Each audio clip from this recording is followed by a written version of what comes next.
Hi, everyone. We're going to go ahead and get started. I'm Robin Jordan, president of the League of Women Voters, Northern Lower Michigan, and welcome to this public forum on book banning, democracy, and the First Amendment. The League of Women Voters is a nonpartisan political organization that encourages informed and active participation in government to increase understanding of major public policy issues and influences public policy through education and advocacy. We work to empower voters and defend democracy.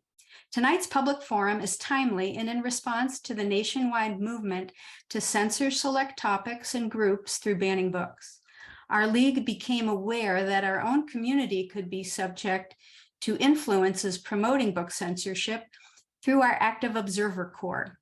We have members who attend various public meetings as observers, not participants, and report issues covered. Generally, it consists of reporting on what was discussed. Calls for defunding the library at recent local township meetings were brought to our attention by one of our Observer Corps members, and this prompted our interest in organizing this informational forum. So tonight's forum agenda is as follows. We'll hear from two content experts who can provide a better understanding of this issue from both historical and current perspectives.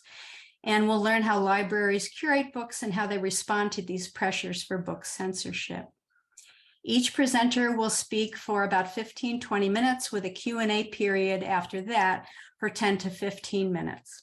All participants are to be muted for the entire presentation, and any questions you have can be placed in the chat box. The questions will be read by a monitor, and after the Q&A, we're going to conclude the public presentation, and all members are asked to stay for a brief member meeting.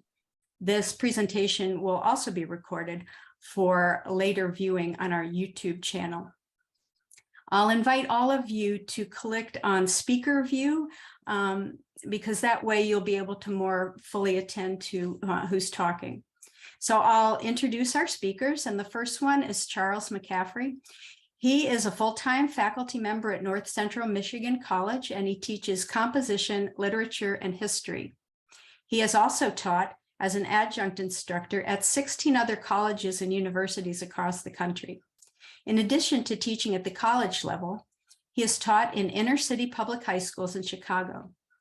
Before becoming an educator, Charles had an 18-year career as an executive in international business, and he retired from the Army after 25 years of active and reserve military service. Charles has earned degrees, undergraduate degrees from West Point and the University of Maryland, and has earned graduate degrees from Harvard University, the University of Arizona, the University of Nebraska, and the University of Oxford. Our second speaker, Valerie Meyerson, is director at the Petoskey District Library. She received her Bachelor in Science in Business from the University of Colorado and her Master of Library and Information Science from Wayne State University. She has more than 30 years of experience as a library director. Valerie has a strong commitment to the community and always looks for new ways to expand the library's reach. Her current goal at the library is for all community members, businesses included, to understand the value the public library offers a community. Val has also been a Sunrise Rotarian since 2017 and is currently the president. I thank you both for participating in this public forum. I'm now going to turn this over to our first speaker, Charles.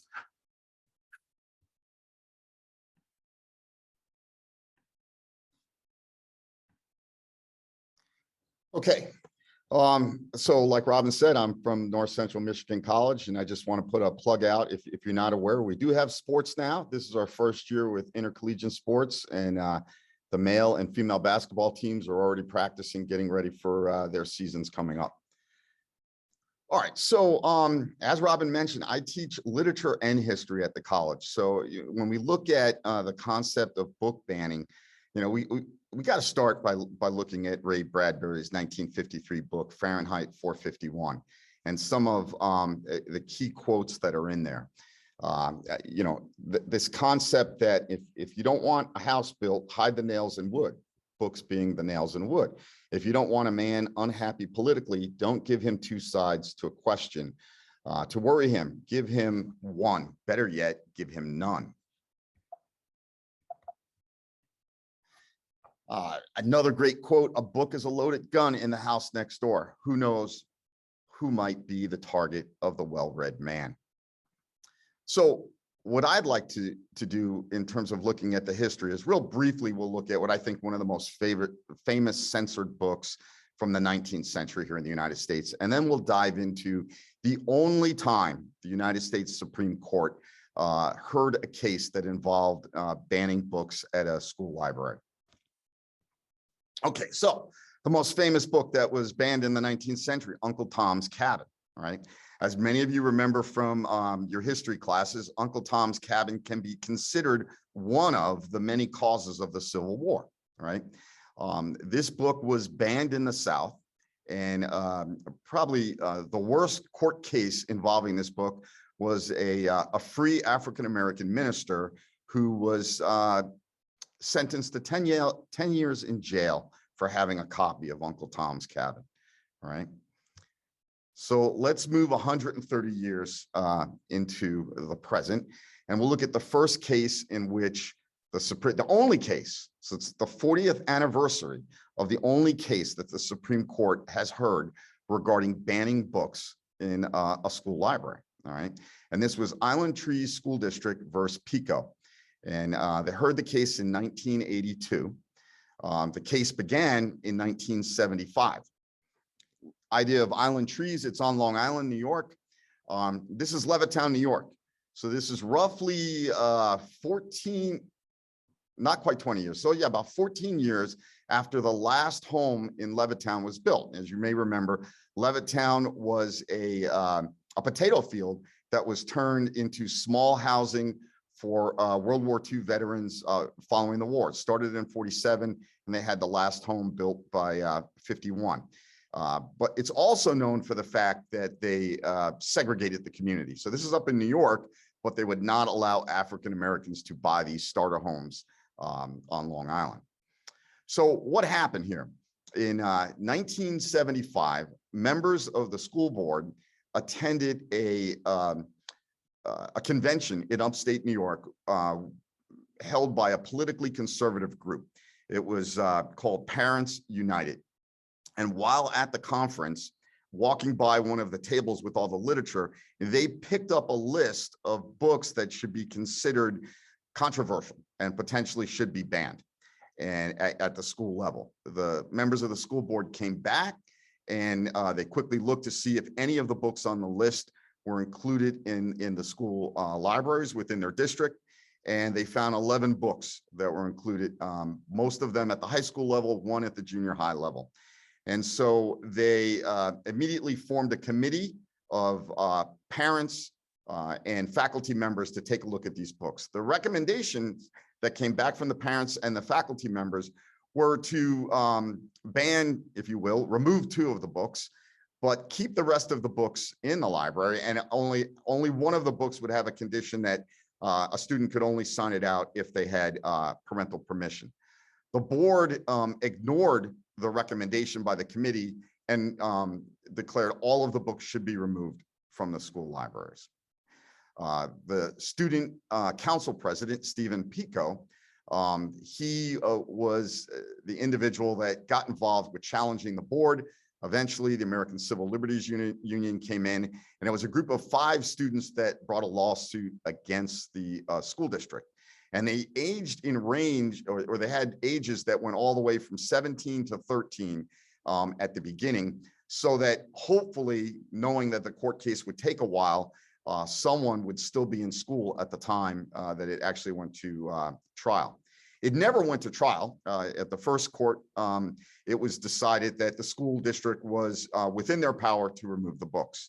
An appeal was made at the state level. Under the appeal, it went in Pico's favor that the board had basically violated the First Amendment, and we'll talk about that a little bit.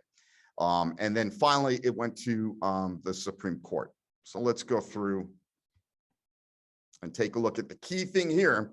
They were looking at how the First Amendment would apply in schools to a student's right to receive information and ideas. So just idea of some of the books that were banned.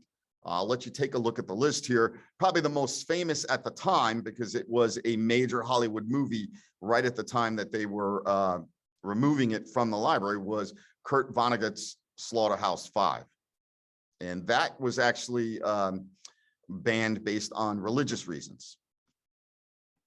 Okay, so in a press release by the school district, they claimed that these books were being removed for anti-American thoughts, anti-Christian thoughts or statements, anti-Semitic thoughts, and for just being, and quote here, just plain filthy.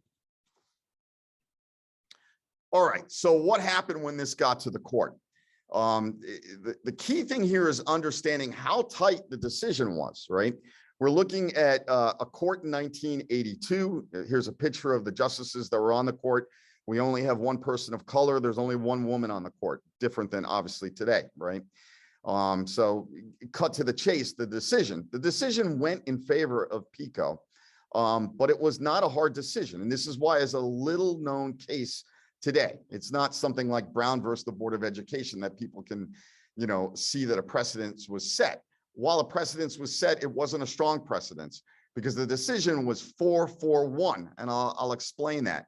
So we had 4 justices that voted in favor of Pico, and we had 4 justices that voted in favor of the school district. One justice, Justice White, voted in favor of Pico, but he didn't go as far as joining the other justices.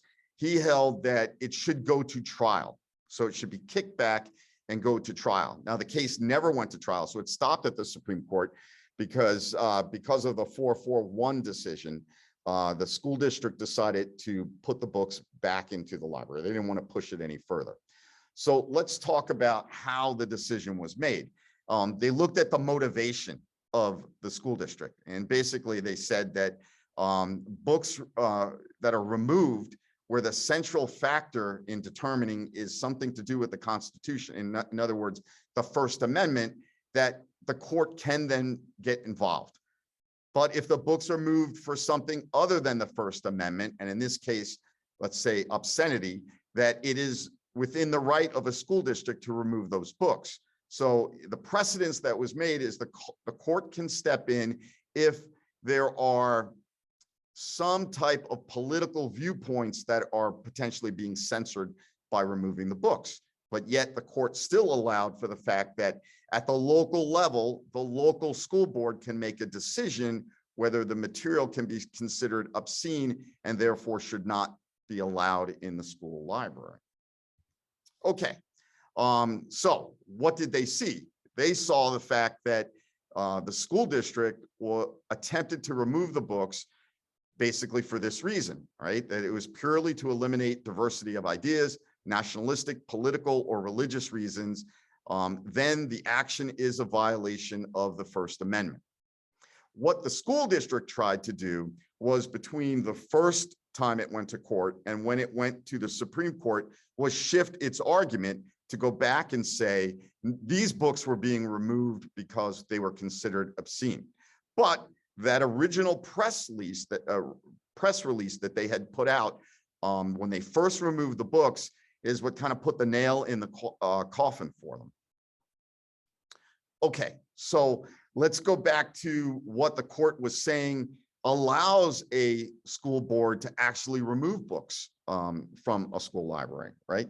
So here they said, however, if a board officials can point to non-discriminatory reasons for removing books, such as vulgarity or educational unsuitability, then they are granted wide discretion in removing public school library books. So this case is important because it has set a clear line on when a school board can act to remove books and when a school board cannot act to remove books from a library. Not to get into legal cases, but just it wasn't until 1969 when Tinker versus the Des Moines School Board that the Supreme Court really came down with a decision that said school boards cannot violate First Amendment rights. So that was a case in 1969 where students, this is during the Vietnam War, were wearing black armbands around school to protest the war. The school board said they cannot wear them. It went all the way to the Supreme Court, and the Supreme Court said the First Amendment does not stop at the gates of the schoolhouse. The First Amendment reaches into the schoolhouse. Well, here we see with Island Trees and Pico that it reaches into the schoolhouse as long as it is not hitting into the area of vulgarity or educational unsuitability. If it deals in issues with politics or viewpoints along that line, then the school board cannot violate the First Amendment, that students have a right to information and access to that information. Okay, so what does this mean, right? The decision calls libraries places for voluntary inquiry and concluded that the school board's absolute discretion over the classroom does not extend into the library for that reason. So the board was not commenting on some of the let's say what we see right now where textbooks are being called in to question and curriculum is called into question. The school board potentially has absolute discretion there based on what we hear from this court case, right? This court case is saying, at least when it comes to the school library, if they are not eliminating a book for vulgarity or it's not suitable for educational reasons, then the school board no longer has the power to remove the books. Now, Rehnquist in his dissent raised the question, well, what about books that have not been purchased yet? You know, where is the school board's responsibility there? Are they responsible to bring in a large amount of diversity into the books that are being brought in? The question was only looking at books that are already at the school.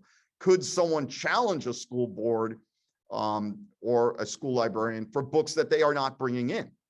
And that was part of the dissent, that this case opens up Pandora's box in terms of not just what's already there, but the actions of how a library is filled and maintained, at least in a school situation.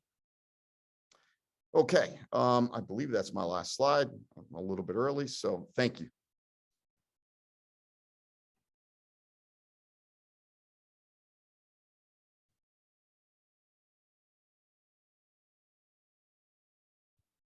Thanks, Charlie. Val's coming up next with her slide presentation for us.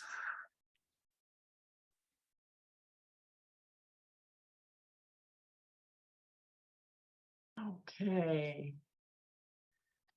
So thanks, Charlie. That was great. And I'm gonna think mine piggybacks quite well on what you were talking about. So good evening, everyone. Thank you for being here with us tonight. And I'm going to talk a little bit about how some of these banned book weeks really affects us here in Petoskey and locally. Banned Book Week actually started many, many years ago and is still celebrated today to help bring an awareness and understanding about the importance of the freedom to read. And especially in light of all the book banning that's been going on around our country, we thought it would be timely now for people to understand the public library's role of why and how we do what we do. And of course, the central part of our services is our collection. How we add and remove items from that collection is very critical to what we do. Now, there actually used to be a time when people thought that all the books we had in the library were donated. And I don't hear that so much anymore, but I do hear questions from people about where we get our books, how we decide what we get, how we add things, and really collection development, which is the library term and for adding and removing items, is really circular. It's the process of purchasing, selecting, and adding items, as well as removing items from our collection. And we're guided in this process by Library Board of Trustees approved policies. And that collection development policy is also written with guidance from the American Library Association and the Library Bill of Rights. The American Library Association was chartered in 1876 by 103 librarians, and they stated the purpose was to promote library interests by exchanging views, reaching conclusions, and inducing cooperation in all departments of biblioethical science by disposing the public mind to the founding and improving of libraries, and by cultivating goodwill among its members. So the Library Bill of Rights are principles that public libraries abide by when they set their service models. And those rights first appeared in June of 1939. And the preamble to that first document stated, and I think this is really interesting of how history repeats itself, but that first document stated, today indications in many parts of the world point to a growing intolerance, suppression of free speech, and censorship affecting the rights of minorities and individuals. And remember, I stated that happened in 1939. In essence, really, this Library Bill of Rights states that librarians should be providing resources for all people, no matter what their views are. And we promote the right to use the library and our resources for all people, and we challenge those that wish to limit those rights. And the nice thing is that Library Bill of Rights was written with the backing of the First Amendment. Of course, hopefully this looks familiar to all of you. Congress shall make no law respecting an establishment of religion or prohibiting the free exercise thereof, or abridging the freedom of speech or of the press, or the right of the people peaceably to assemble and to petition the government for a redress of grievances. That is our First Amendment to the US Constitution, which is a key foundation not only of our country, but it's a key foundation in the culture that we promote here at the public library. So the Supreme Court and other courts have held conclusively that there is a First Amendment right to receive information as a corollary to that right to speak. Information and publications are both referring to books, magazines, movies, and other materials that we have here in the library. And as Charlie had stated, a big case for libraries, of course, is the Pico case, because the Supreme Court reaffirmed again that the right to receive information is a fundamental right protected under the US Constitution when it considered this, this case of the Board of Ed versus Pico. So that's, you know, Charlie had stated that not many people have heard of this. A lot of public librarians have heard of Pico. That's a big one under our belt.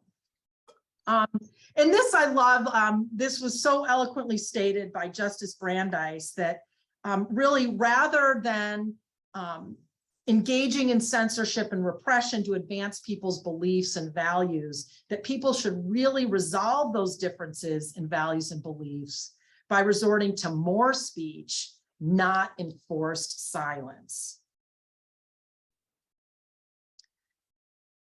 All persons born or naturalized in the United States and subject to the jurisdiction thereof are citizens of the United States and of the state wherein they reside.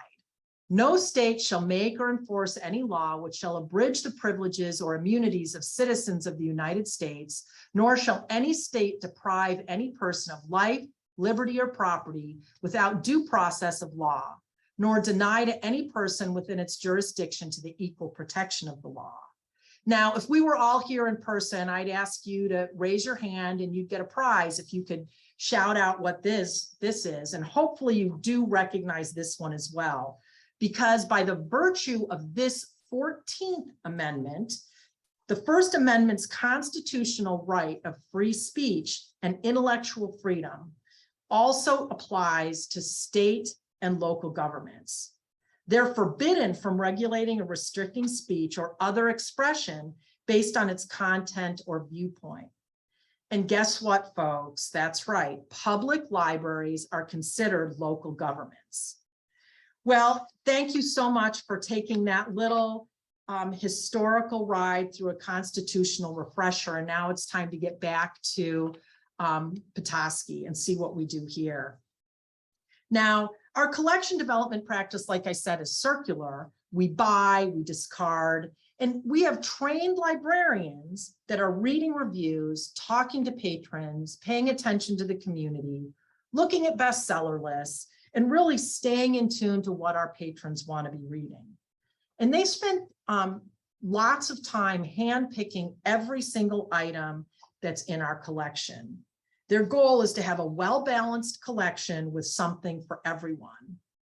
Now, you can imagine the library has limited shelving space, and we spend about $85,000 a year on in-house items, which amounts to about 5,400 books.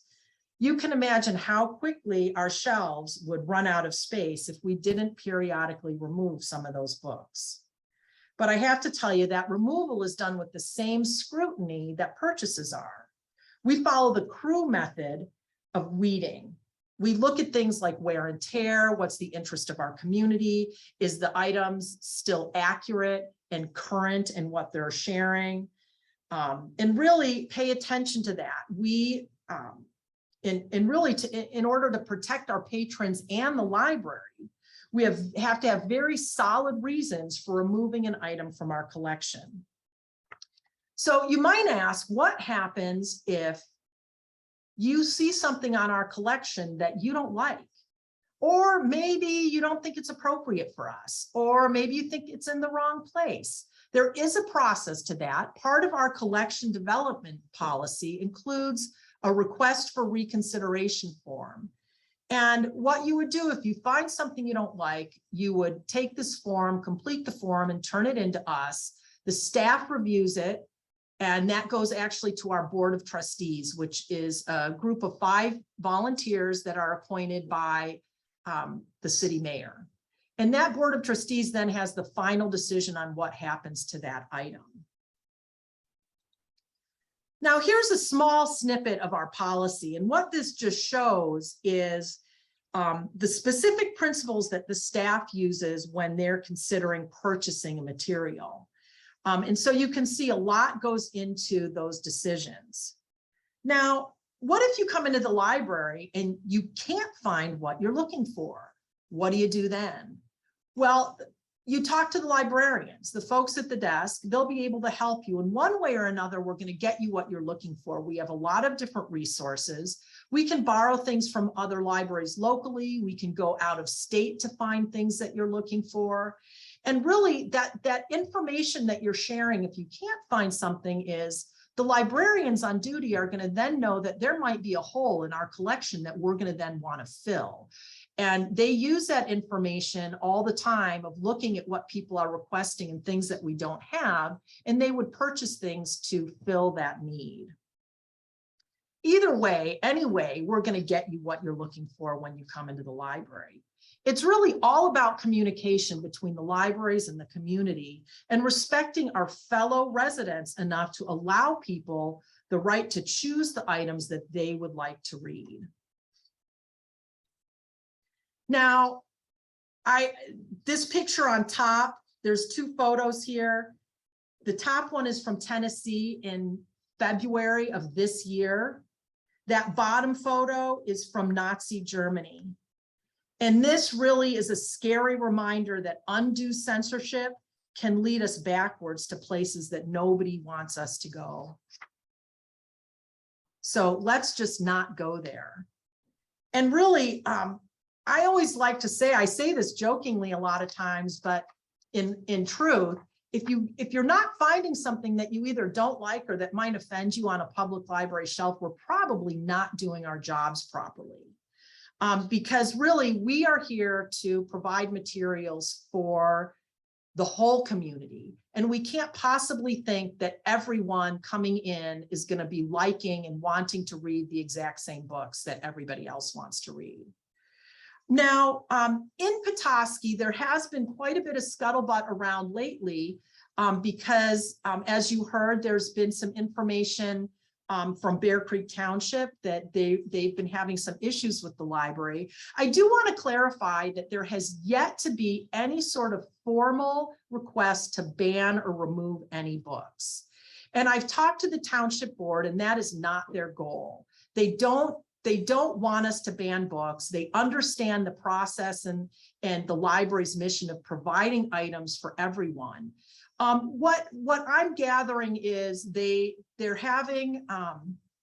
taking issue with the way we might be promoting things. So we've been meeting with the township board and trying to look at ways of making sure that everybody's comfortable and welcome in the library.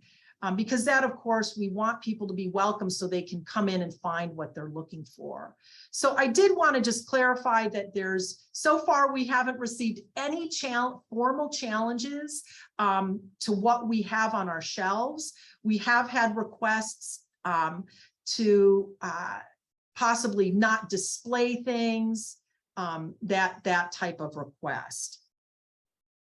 And with that, I'll just close before we open it up for questions with a quote from Dr. Rudine Bishop, who coined the phrase about mirrors and windows in public libraries. And she stated, when there are enough books available that can act as both mirrors and windows for all our patrons, we will see that we can then celebrate both our differences and our similarities.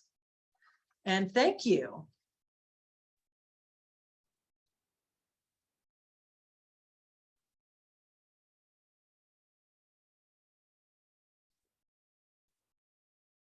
Thanks, Val and Charlie, for your presentations, and we're going to open it now up to questions. If you do have questions, please put them in the chat. We have a moderator who is going to go ahead and pose those questions to our presenters. I have one right now. It says, one of our participants writes, books usually are challenged with the intention to protect others, frequently children, from difficult ideas and information. This can also be flipped. Book challenges come from the desire to marginalize people based on perceived differences, deviant based on personal religious beliefs. For either of you, what is your sense of why we are experiencing a resurgence of book censorship?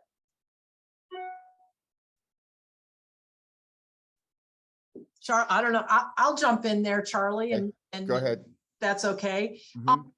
You know, right now, and I think what's nice is we've done some good work here in really educating our community on what we do here in the library. So we haven't had formal challenges, but I do think that there's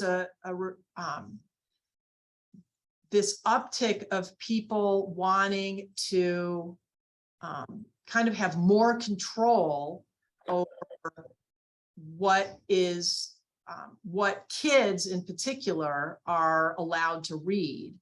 And really for public libraries, we don't act in loco parentis. We are here if a parent has concerns about what their kids are reading, we ask that they come in with them to the library and help them select books. And we can help them select books as well. But I do think that there's kind of this political wave of people, and specifically parents, wanting to voice concerns and have more control over what's going on. But what we see they don't understand is that control shouldn't be for other people. It's fine to control your child and what you're reading, but other people have the right to read what they want, and you don't have the right to put your values onto someone else. I'll add in that on the educational side, some of the problem stems from the desire to be more inclusive in terms of the material that's presented and material that's available to students. And that has created problems. I think most people are familiar with the debate around critical race theory, for example. And I'll go back to Pico for a second. I mentioned that it was in this all-white community, a community that just less than 20 years before had up in New York was segregated, right? And almost 50% of the books that were removed from the shelves were by African-American authors. And one of the books was removed for two reasons. It had the word ain't in the title, so a word in the title, and then the fact that later on in the book, it questioned the fact that as a society, George Washington is placed on a pedestal as father of the country without questioning the fact that he was also a slave owner. And so clearly the main reason that that book was removed was because of the questioning of George Washington as a slave owner. And back there in 1975, that was determined as being un-American. And so that's why the book was removed. Now, here we are in the third decade of the 21st century. And as educators attempt to be more inclusive in the subjects they teach and the materials available to students, there is pushback from community members questioning that, especially, say, in the area of critical race theory or in looking at gender issues is another one. Sometimes we will have pushback in areas that have to deal with sexual content. Even at the college level, we're not immune to that. Almost 40% of our students at North Central Michigan College are actually high school students. They're dual credit students. I myself, as a literature instructor, I've been contacted by a parent saying, I can't believe you have my high school daughter reading this, book. And my response was, it's a college class, and it almost all lists that look at the top 10 novels historically. This book is within the top 10. There's nothing wrong with us reading it at the college level. Your daughter is not a high school student here. She's a college student. And we do read literature that has adult content, not pornography, but issues that you might see in an R-rated movie would be addressed in some of the books. And that was a shock to the parent. And I know some instructors here actually put warning statements in their syllabus. This is a literature course that is taught at the adult level. This is a college course, and here are the list of books that will be part of this course. If you are a dual credit student, you might want to discuss these books with your parents, but we're not going to back away from teaching at an adult level at a college, despite the fact that we don't know all the time who are the dual credit students. They're just mixed in to our class. But it goes back to what Val was saying. There's not just from a community standpoint, parents feeling that they no longer have the level of say that they think they should have in their child's education. So there'll be pushback as a result of that. Well, that's a perfect segue, Charlie, into our next question, which is directed at you. How would you define vulgarity or educational suitability? Well, to some degree, I'll go back to the Supreme Court decision when it comes to pornography. Tongue in cheek, it was something like, it when you see it. And I think it has to be decided on a case-by-case basis. I think when books are popular books, but they are targeted for a single line within the book, that becomes a question. So again, I'll go back to the Pico case. One of the books there was targeted because a character said that they were sad that they had lost their virginity while using drugs. But so right there, that line was picked out by the school board. This is a reason to remove the book. But if you read that line in context within the novel, the character was saying that they regret that, and they hope that in the future, when they're not on drugs, they will fall in love, get married, have a relationship with someone that's based on love, and that they can be forgiven and they can forget what had happened to them while they were using drugs. So when you look at that line in context with how it appeared throughout the whole novel, it's not as bad. But that'll happen with a lot of these cases. Individual sentences even will be targeted in a book as a reason to remove the book off a shelf, rather than looking at the totality of the book. Another participant asks, first makes the comment, how can the school or the library compete with TV, movies, TikTok, etc.? Isn't limiting school sources naive? Either one of them. They ask, isn't limiting school resources I nice? think Weller sources reading material, yeah. You know, people worried that books and libraries were going to go away when the internet really took off. And at the same time the internet took off, public library business really started going through the roof because of what we do. We have lots of kids and teens that come in and love reading and love to be in the public library and have that kind of the choice of different items to read. And it's just a different avenue.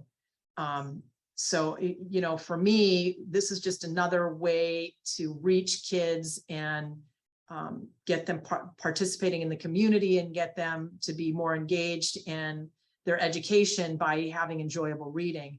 I think people trying to limit resources don't really understand the scope of what they're asking, and it makes that can be difficult. I'm not quite sure if I answered the question or not, but. And to some degree, you're right in the fact that it's hard to limit students in terms of the resources. The library is no longer a brick and mortar building. It's the entire world, especially at a college and university level. They have access. Our students right here can order a book that's available at any library in the world. Some of them may take a little while to get here, but quite often they go into and order books from the University of Michigan and Michigan State University, very large libraries, right? So the wealth of books that they can get, and they're here within a week. So they have access to every book that's out there. For either one of you, someone asked, what books specifically or in general would you agree to ban if you were asked to do so?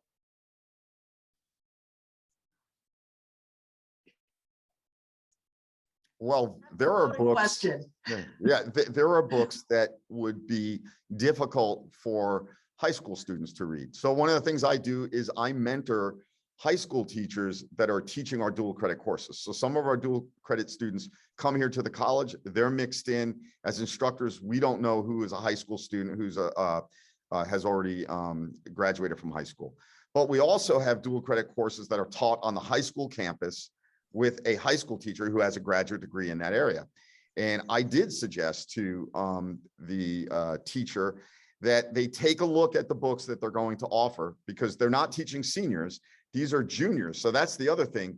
The number of students that are now taking college classes, some of them as young as sophomores, right? Well, those are young kids. Those are 14 and 15-year-old kids. So you have to take a look at how much adult content they can be exposed to in a given book, because we have a wealth of, you know, options out there when we're teaching a literature course. Do we really have to pick a book that has an excessive amount of adult content? And the answer is no, that we can steer away from that and still stay within, you know, the top 50 novels that have ever been printed, and give students a wide choice of worldwide literature and multicultural literature to read that doesn't present some, you know, an overwhelming amount of adult material.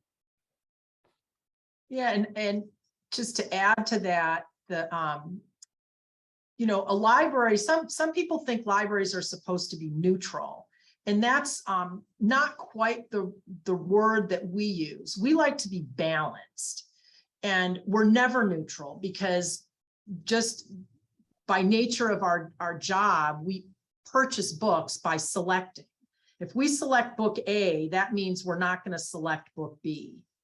So, you know, there's a lot of items that we don't buy because we don't have the budget for it. And so, you know, just the nature of that, you know, and I wouldn't say that we're banning those books, but we're certainly not selecting them to be in our collection. And we do that for a reason, because it wouldn't fit our community.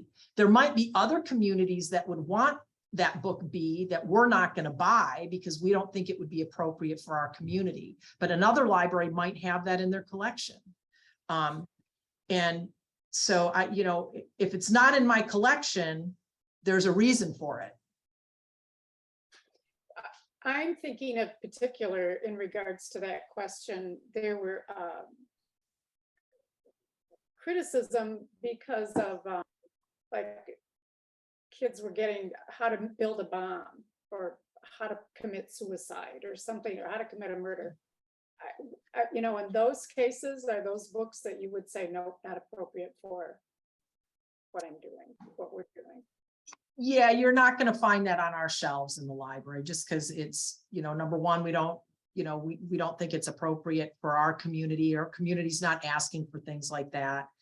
And so, yeah, those kind of items are not on our shelves, but Mein Kampf is on my shelf. Yeah, you could go back to Pico again, right? Right. They may not be vulgar, but that's educationally unsuitable. And so it probably has no place in a school library. And a public library is slightly different because we have wider parameters than a school library, and schools are acting in loco parentis where we are not. So it's a little bit different for what we select versus what a school librarian would select, because they're a much narrower focus than we are. Here's another one, and you both sort of touched on this, but this has to do with school boards. What advice can you give to school boards when they're asked by parents who come to school board meetings to remove books from libraries, classrooms, or curriculum? The first thing that I would do is I would have a policy, because we're policy driven and it just keeps everybody on the same page. And the first thing on the policy should be, have you read the entire book? As Charlie stated before, sometimes people just don't like one line or one page of a book. Well, you're missing the context of what the author is trying to get across. So it's crucial, if somebody's questioning something, that they read the work in its entirety. And to have serious thought about, if somebody's questioning something, to think about why that item is in the collection, what's the educational purpose for that collection, and review it and hold strong on what your beliefs are. And if that's appropriate for your curriculum and what your classroom's needs are, then it should be in your school library. But also be open to the fact that we're all human, and maybe there is something on there that's not quite appropriate, and you would want to look at it in its entirety and make a thoughtful decision on something like that. The other answer is also that school boards are driven by course objectives and state standards. And so any book, and to include a textbook, because that's really where school boards have a lot more discretion in terms of their authority, right? When it comes to the First Amendment, right? Because that's curriculum. And as long as that textbook is delivering, for the large part, against the state standards, right, or the national standards now in some subjects, then there's not an issue. But because you can always have an instructor that's outside the norm, and they're pushing too much in a direction that deviates away from state standards, and when that's the case, the question is, how does this book apply against the state standards? Does it fit in? There's a lot of open area there. You could take a lot of books and fit them into the state standards, right? But obviously, if there's a book that's so far out away from what the curriculum says you're supposed to be teaching, then the book, is it necessary? In terms of a textbook, is really what I'm talking about. Well, and that goes to that wide discretion that you said that school boards have based on the First Amendment. We're going to end. We have one other question. This is a good one. What can we do everybody on this forum do to help our local libraries remain places of open information for all people? How do we push back against what's going on right now? Well, locally, you know, speaking specifically of Petoskey, but there's a lot of public libraries in our area, in this northern Michigan area. So this really pertains to any public library. Go to a board meeting and express your appreciation for the board and the staff's support of First Amendment rights and the freedom to read, and let them know that you support the job that they're doing. And it's just nice for those board members to hear that they're on the right path in providing service to the public. And vote. Local. Now we're lucky here in Petoskey. The city appoints our board members, but in other libraries, they're either elected or they're appointed by townships, and you know they'll have a few township people electing or appointing their board members. So pay attention to how library board members are seated, and support that, and support them, and support people and the elected officials that are supporting them. We do have another question that just came in, and it is, what countries that you're aware of or governments currently ban books as a matter of course?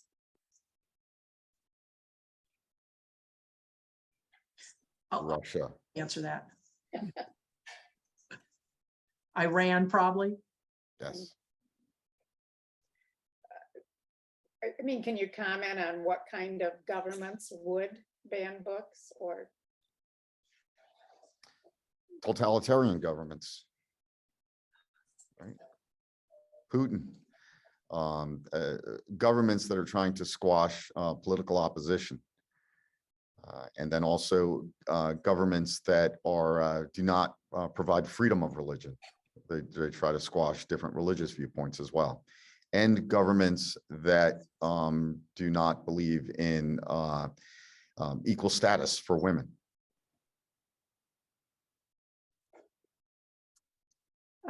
We have some now that relate more specifically to our area. What objections to books are you hearing from our community? What topical areas? Right now, it's mostly books with LGBTQ protagonists, authors, topics. That's what we're seeing. But like I said, I have yet to have a formal request to reconsider a book for our collection. So, but that's kind of the scuttlebutt that I've heard.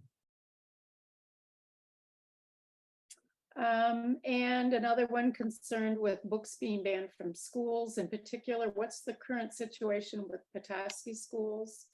Do either of you feel like you can comment on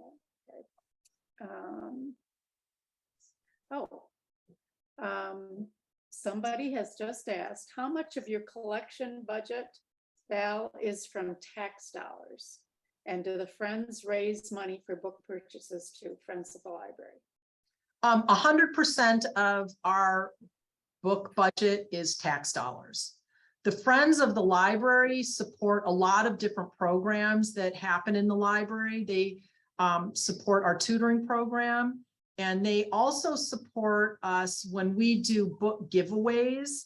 A lot of times the Friends will be approached to provide funds for us to purchase books. For example, when we did our community reads last summer, we purchased 100 copies of the book that we were asking the community to share with us, and the Friends purchased those for us, or for the community, I should say. And does that, the fact that they're mostly purchased with your, dollars that you have raised and tax dollars, does that strengthen the argument of not banning books based on individuals? I don't necessarily think it strengthens it, because it wouldn't really matter. Once a book is added to our collection, it's protected. And And it's part of our collection as a public library, wherever those funds. We get donations a lot where people would buy an honorarium book that's donated. Well, once it's in our collection, it's protected. Thank you. We have one final comment from one of our participants, and I think it's a good one to end with.